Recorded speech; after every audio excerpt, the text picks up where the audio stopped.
Hello friend, good evening. कैसे हैं आप सब? तो आई होप आप लोग बहुत अच्छे होंगे। स्वागत है आपका मेरे चैनल श्वेता क्लासेस में। आज मैं आपके लिए इतना इम्पोर्टेंट क्लास लेकर आई हूँ जो कि अगर आप इस नोट्स को पढ़ लेते हैं तो आपका पूरा एनसीईआरटी जो है आपका ईवीएस का वो पूरा कंप्लीट।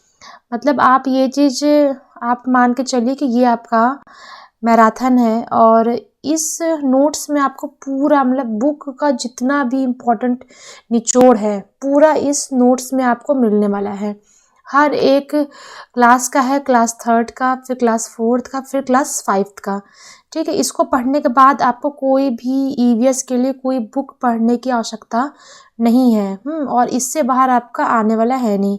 तो आपको डिटेल पढ़ना है और आपको कौन कौन से टॉपिक पे पढ़ना है ये मैं आज आपको पढ़ाने वाली हूँ। Very very very important class है, तो प्लीज़ स्किप मत कीजिएगा और पूरी वीडियो को पूरे लास्ट तक आप लोग वॉच कीजिएगा। ठीक है, तो आइए हम लोग स्टार्ट करते हैं एक एक टॉपिक पे। तो चलिए देखिए, हमारा सबसे पहला है टेपियोका। ठीक है, टेपियोका है। देखिए इसको हम लोग क्या बोलते हैं।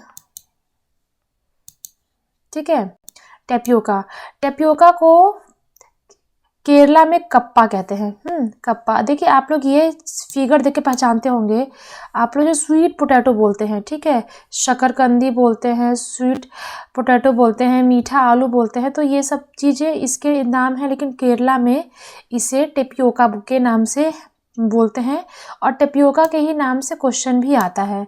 तो केरल में खाया जाने वाला भोजन यह जमीन के नीचे उगाया जाता है। क्या चीज़? टेपियोका।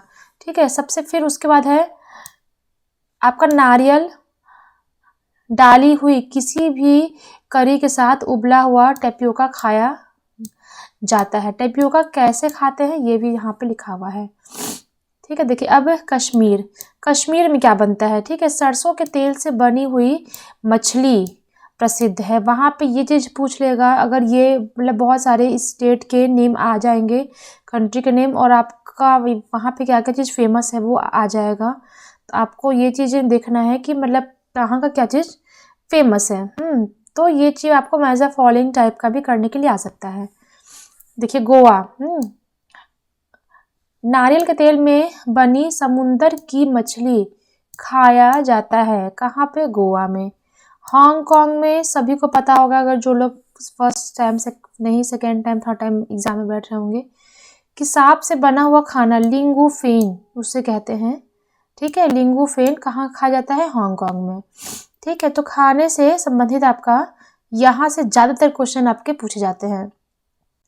चलिए पक्षियों, पक्षियों की विशेषताएं हम लोग देख लेते हैं। मैना, मैना जो है बहुत ही झटके से अपनी गर्दन को आगे पीछे करती है। ठीक है, मतलब घुमाती नहीं है, जो पूरे 360 डिग्री एंगल में जो घूमता है वो किसका घूमता है? उल्लू को घूमता है। लेकिन मैना जो है झटके से गर्दन घुमाती है। ठीक है, पक्षियों के पंख अलग अलग रंग के होते हैं। क्यों? क्योंकि उनके अलग अलग डिज़ाइन होते हैं, अलग अलग पैटर्न होते हैं। उनके पंख उड़ने में उनको मदद करते हैं और उन पक्षियों के शरीर को भी गर्म रखते हैं। ठीक है, कौन क्या चीज़? पक्षियों के पंख। समय समय पर पक्षियों के पुराने पंख झड़ जाते हैं और नए पंख आ जाते हैं। मतलब कि पक्षियों के जो पंख हैं वो झड़ते भी हैं और न्यू पंख आ जाते हैं। पक्षियों के सिर पर आंखें होती हैं और कान पंखों से ढकी हुई होती है।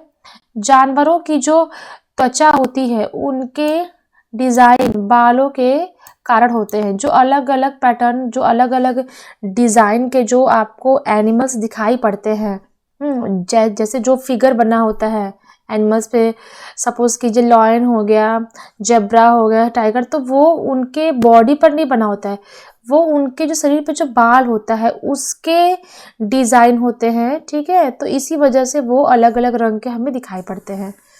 ठीक है, तो चलिए आइए आगे बढ़ते हैं। वे जानवर जिनके शरीर पर बाल होते हैं और कान बाहर के तरफ दिखाई पड़ते हैं वे बच्चे को जन्म देते हैं। ठीक है, ये देखिए कोई भी एनिमल अगर उसका कान बाहर की तरफ दिखता है तो सबसे पहले हम लोग ये देखते हैं कि कौन से होते हैं।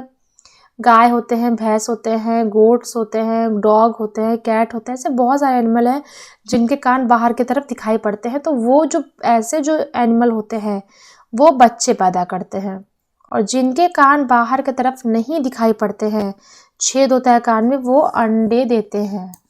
ठीक, चलिए आई होप आपको यहाँ तक आपको क्लियर हो गया होगा। देखिए अब आइए हम लोग चलते हैं ब्रेल लिपि में। इस तरह की लिपि में मोटे कागज पर उभरे हुए बिंदु होते हैं। जो जो लोग अंधे होते हैं, हाँ, जिनको पढ़ने में थोड़ी दिक्कत होती है, तो उनको इस तरह के जो उनकी मतलब वो जो पढ़ाई करते हैं उनको इस टाइप का जो उनका बुक आता है वो उभरे हुए अक्षर उसमें बने होते हैं। उभरे होने के कारण इन्हें छूकर पढ़ा जा सकता है। यह लिपि 6 बिंदुओं पर आधारित होती है।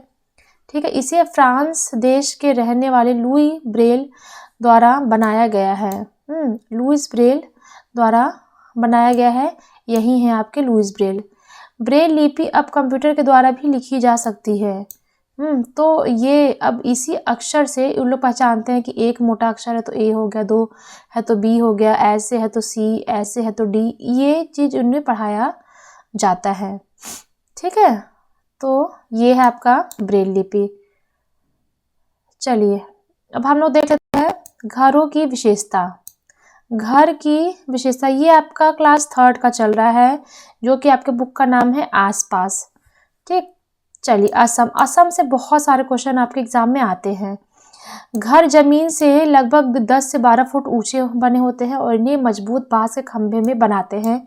यह घर अंदर से भी लकड़ी के ही बने होते हैं क्योंकि यहाँ बहुत अधिक बारिश होती है।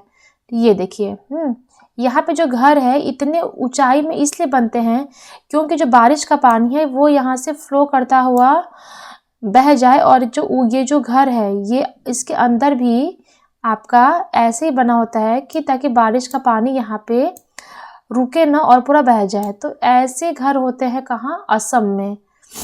चलिए अब हम लोग मनाली पे आते हैं। यहाँ बारिश बहुत होती है और बर्फ भी पड़ती है। यहाँ मकान पत्थर या लकड़ी से बने होते हैं। यहाँ देखिए इस टाइप के मकान बने होते हैं, और ऐसे इसलिए स्लोप के आकार के बने होते हैं ताकि जो बर्फबारी होती है वो स्लोप से नीचे हो जाए। अब आइए, अब हम चलते हैं राजस्थान पे। ठीक है, राजस्थान पे सबको पता है कि यहाँ बारिश बहुत कम होती है। यहाँ बारिश बहुत कम होती है, बहुत गर्मी पड़ती है। घरों की जो दीवारें होती हैं वो मिट्टी की होती हैं, बहुत मोटी होती हैं। लोग मिट्टी के घरों में रहते हैं और इन दीवारों को मिट्टी से लीप कर सुंदर सुंदर कर देते हैं, और छतें जो होती हैं वो कटीली झाड़ियों से बनी होती हैं। देखिए इस टाइप के घर होते हैं। ये जो दीवार होता है बहुत मोटा होता है। ठीक है, करीब मान लीजिए इतना मोटा दीवार। ठीक है, ये मिट्टी का दीवार होता है। अगर पक्का घर बनाना हो तो इतना ही पतला आएगा, लेकिन इतना मोटा दीवार बनता है ताकि बाहर की जो गर्मी है वो अंदर तक न पहुँचे, और अंदर जो है वो मिट्टी के जो मतलब मिट्टी का जो ठंडक है वो उसे उन लोग को मिलता रहे। तो इसलिए यहाँ पे राजस्थान में ऐसे घर बनाए जाते हैं। ठीक है, तो आज के लिए बस इतना ही आपका क्लास 3 का एनसीईआरटी कंप्लीट। कल मैं आपके लिए लेकर आऊँगी क्लास 4 का एनसीईआरटी। ठीक है, तो आई होप आपको वीडियो मेरी पसंद आई होगी, तो प्लीज़ इसे लाइक शेयर सब्सक्राइब कर दीजिएगा। आज के लिए बस इतना ही। Bye bye, thank you.